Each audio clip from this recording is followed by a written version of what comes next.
Hey guys, welcome back to Topher Drives, where today we've got a special one for you. This is the 2023 Porsche 911 Carrera T, the stripper enthusiast spec 911 if you don't feel like spending 300 grand on a GT3. This particular car is finished in Python green. It's got a 7-speed manual transmission. As spec'd, it's about 128 grand, mostly because of the $6,000 leather interior package. Give you a look at that now.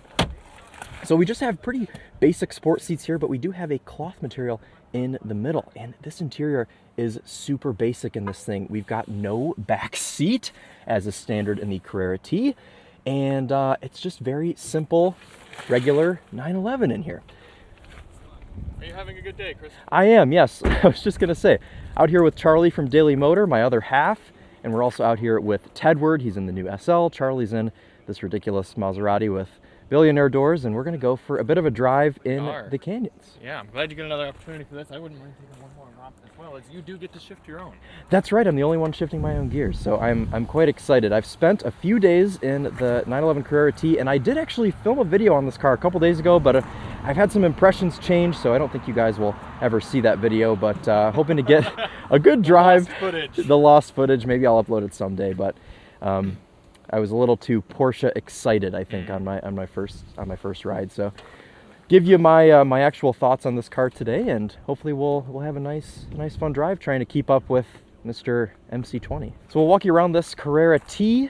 As I said, Python green, pretty basic looking on the outside, just kind of standard 911. We don't even have colored wheel crests on our center caps, but we do have a nice door decal here, 911 Carrera T, but really just base, bare bones 911, and I really like that. So under the, well, hood, trunk, whatever you want to call it, is Porsche's fairly new 3-liter twin turbocharged flat 6.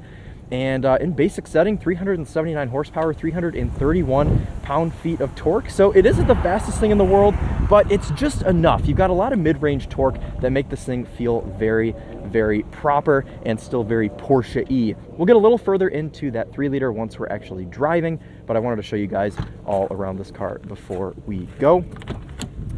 This is funny. This is all Porsche lets you see back here.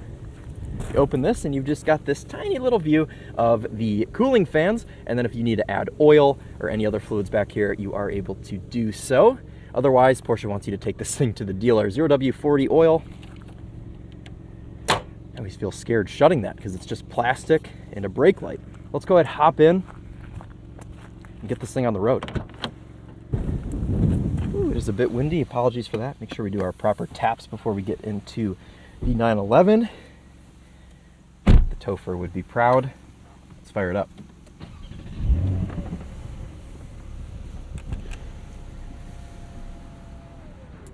Roll up the windows so you don't hear my silly voice in either of their videos, but I want to preface this by saying that I am not very familiar with 911s. This is the third 911 I've ever drove. All three have been 992s. I started with the Turbo S, I followed up with the 992 GT3, and now I'm in the Carrera T. So I've actually never driven a base 911. I've never driven a Carrera S. So I'm kind of descending the ladder of 911s. And here we are now in the very stripper spec Carrera T. So, well, enough, as boomers would say, farting around. Let's go ahead, get out on the road, see what this 911T is like to drive. As far as the overall layout of the interior on the 992, it's quite basic. It's a little plasticky, but luckily this car does have the extended leather with these sport seats. It's like a $6,000 option, so we do have some good leather going on in the Carrera T here. Clutch shifter-wise feels just like every other Porsche. No surprises there. Pretty long clutch throw, and the shifter is super notchy and just feels like you're rotating over a ball. We're gonna go ahead and wait for Charlie. We're gonna be following him, and then Tedward is wrapping up his intro back there in the SL. All right, we're in normal mode right now. I'm just gonna go straight into sport because I don't even like screwing around with normal mode. Not worth it. Give me sport right away. We do have a sport exhaust system, so sport mode and all modes above will open those valves up, give you a louder noise. Let's let some of this gravel dry off of our tires.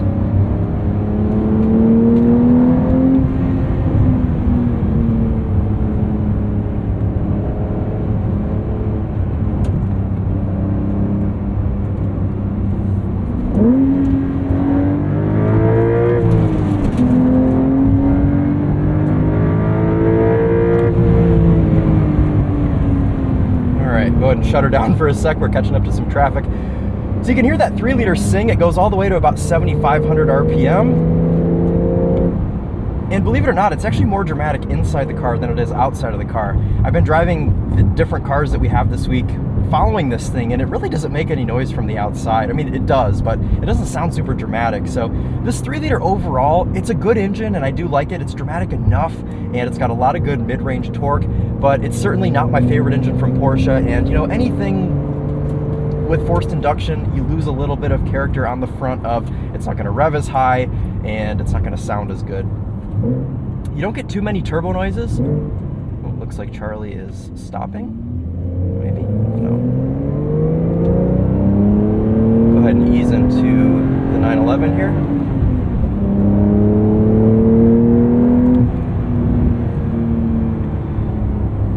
Driving dynamics, it's pretty much what you'd expect. This thing is super light on its feet. The front end goes where you point it.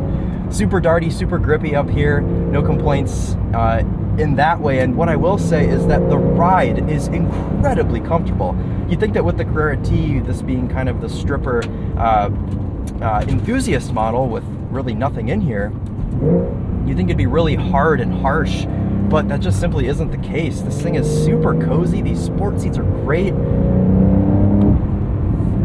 Overall, it's just a really good drive, and you could totally daily drive this thing. That's another thing that makes it attractive over the GT3. I'm not saying that I would prefer this car over the GT3, but for half the price, it does start to seem quite attractive. The GT3 is not super daily drivable. It is an absolute riot, and I do have a couple videos on the GT3 on the channel, and we have some on the TheTopher Daily Motor, and I believe Tedward has filmed a GT3 as well, so plenty of GT3 videos for you to go back and look on if you'd like to compare.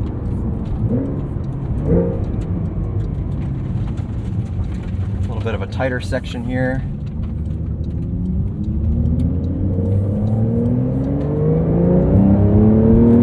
I'm gonna be nice to it.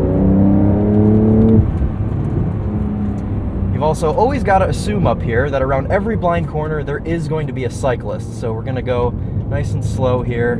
There's cars crossing lines everywhere. Never really know what you're gonna get.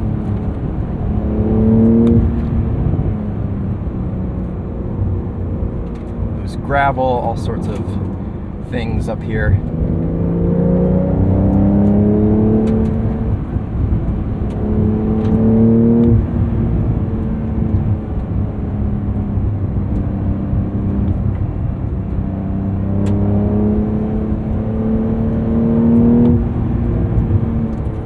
Great mid-range torque. I know I've said that a few times, but 4,000 to 5,000 RPM in this car is just bliss, and it does pull strong all the way up to redline. You don't really lose that with the forced induction. Small amounts of turbo lag, low down, I should say.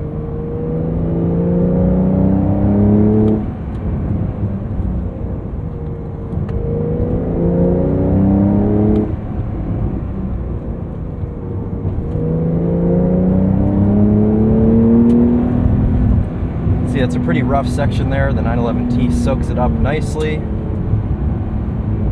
Assume around every blind corner there will be a cyclist. Luckily none here. Nice throaty exhaust note. It kind of tricks you from the inside of this car because it doesn't really sound like that on the outside. It's quite funny.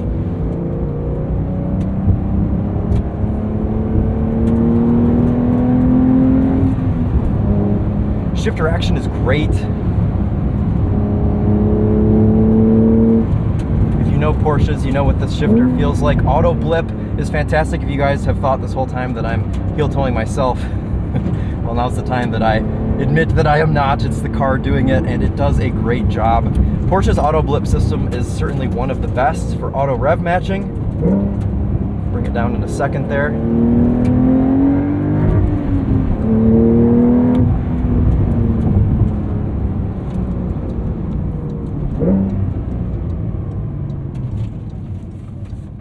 We are going to give Mr. Tedward the point by.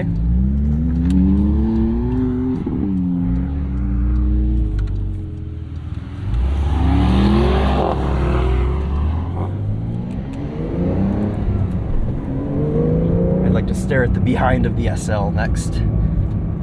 And also, he's a much better driver than me, so I do not want to hold him back at all, especially in this super tight section. We're going to take it easy. Let the professionals do their thing up there. I had a bit of a moment a couple days ago in the 911T up here. Got a little sideways, so I just go slow through this section now. I'm quite all right with it. Yeah, so let's go ahead and chill out for a sec here. And listen how here. Let's go into normal mode for a sec. It's silent. Okay, back into sport. Had enough of normal. There's the slick section. That's where it got me yesterday or 2 days ago.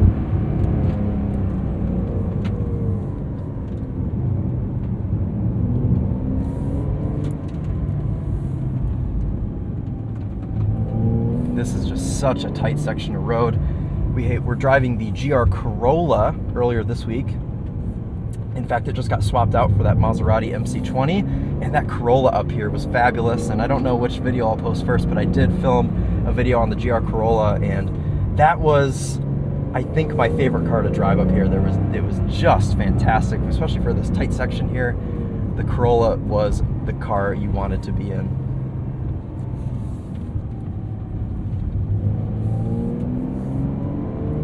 Yeah, this 911 does feel a little bit large in this particular section. Oh, we're not too far behind the other boys.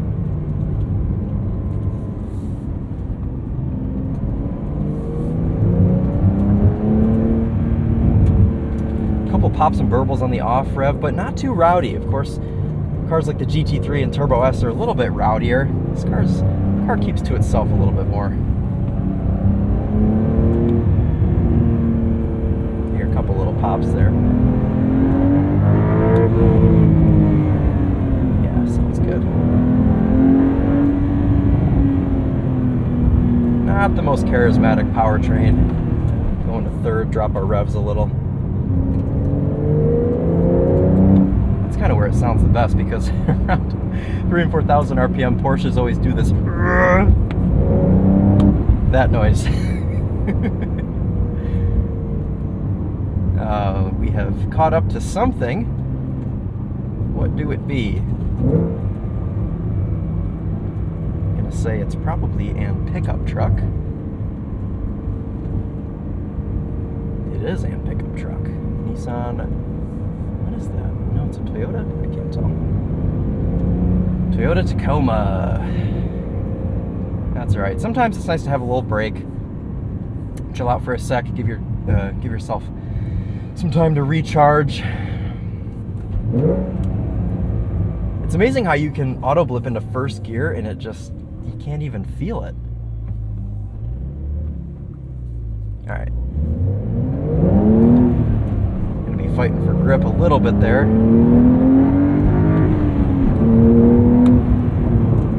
Brake pedal feel is just fantastic. I don't know if I touched on that yet, but brake pedal feel is awesome. Porsche always does a great job with their brakes.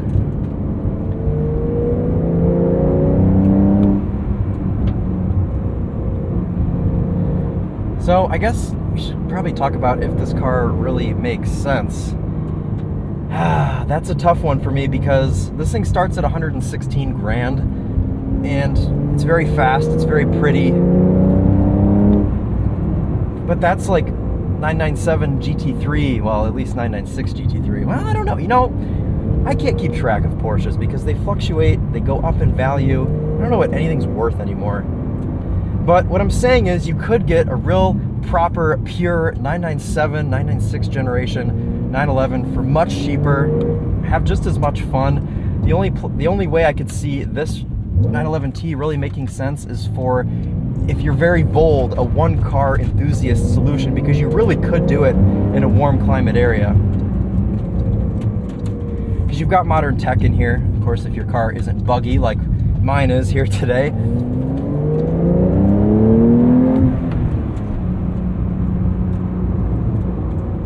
There's a nice straight section down here, which we probably won't do it because started in the middle of it, so we're actually probably just about to wrap up. Oh no, we've got it. All right, here we go. Let's hear it.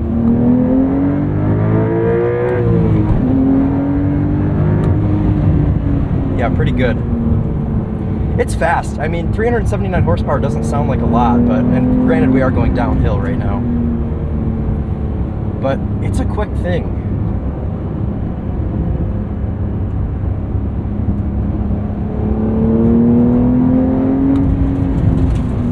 Woo.